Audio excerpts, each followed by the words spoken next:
Thank you, Mr. President. Thank you for your vision, your commitment to our country. When my uncle was president, the fertility rate in this country was 3.5%. Today, it is 1.6%.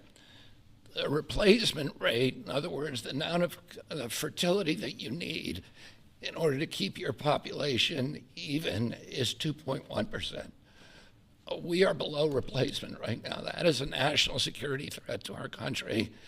And we know why this is happening. And President Trump is addressing the root causes through his MAHA agenda of reducing endocrine disruptors, the exposure to chemicals that decrease fertility.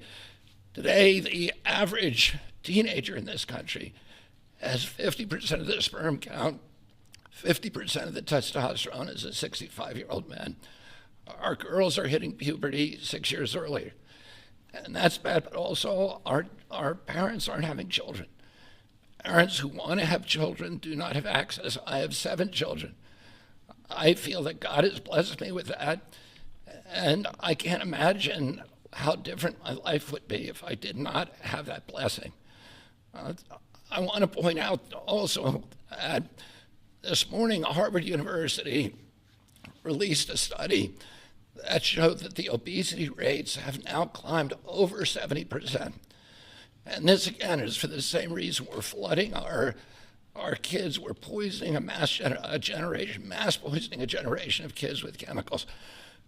President Trump has instructed us to stop these problems at the root cause.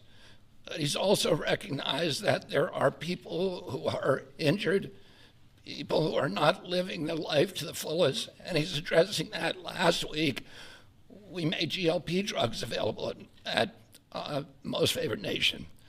And this week, it's IVF.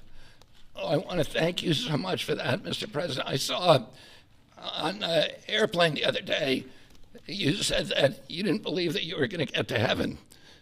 You're doing God's work here. You've made peace in the Middle East, which is beyond anybody's imagination.